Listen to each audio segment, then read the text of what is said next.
O ito guys, ipapaliwanag ko sa inyo bakit sinuplak si BBM doon sa US sa isang broadcaster. Kasi nga, pinahamak niya yung buhay ng mga Pilipino. So, kini-question sa dito, what does it mean yung Mutual Defense Treaty? At hindi niya masagot yun dahil siya yung may kasalanan. Siya yung nag-provoke ng troubles. Kaya, utal-utal, bulol-bulol, sumagot itong si BBM. Kaya sinabi ko na sa inyo, walang ginawang maganda tong taong to. Sinabi ko nga presyo nga lang ng bigas, pinaka-basic, hindi kayang ibaba. Tapos gagawa pa ng annoying activities para ipahamak yung mga Pilipino. Akala niya yung mga tanga dito, yung mga bangag dito, mauuto niya. Oo, mauuto talaga niya. Pero yung mga matatalinong mga tao, katulad ko, hindi talaga mauuto nitong taong ito. Dahil pinaka-basic lang yung ibaba yung presyo. Yun ang pinakaunang gagawin ng isang leader. Konstitusyonal po yan, yung ibaba yung presyo, to make it affordable to our people. Yan po ang pinaka-basic at pinakauna. Yan po yung government mandate natin. Unang-unang gagawin ng isang leader. Hindi nga niya nagawa. O, di ba? Tapos yung mga tanga, tuwang-tuwa, pinagtanggol daw tayo.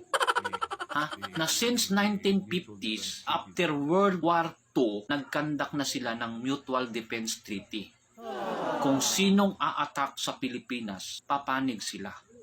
Pero, ang nangyari dito, kini-question siya. Sino ba yung umatak? Sino ba yung umatak sa South China Sea? Diba?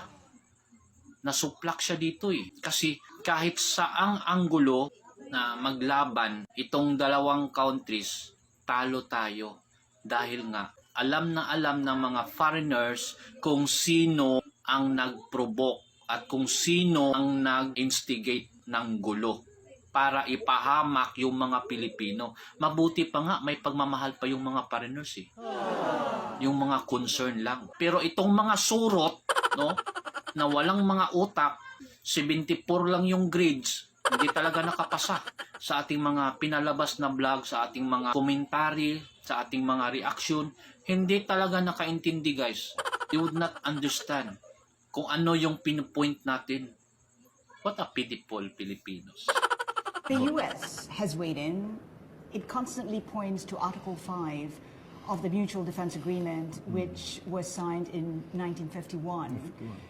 It now says that it now extends to all armed conflicts, armed attacks in any area of the South China Sea. In practice, what exactly does that mean?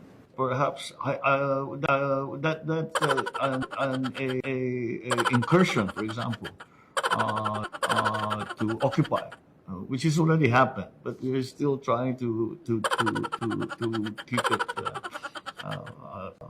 peaceful. But you see, we avoid, as I said, we think about peace in the national interest.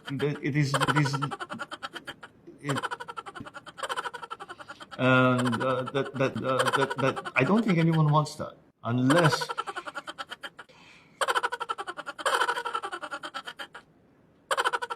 you've asked a very difficult question here.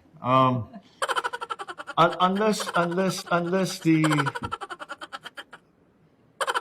the effects are such that it will become an existential threat to the country, then I think it's very easy to say that would trigger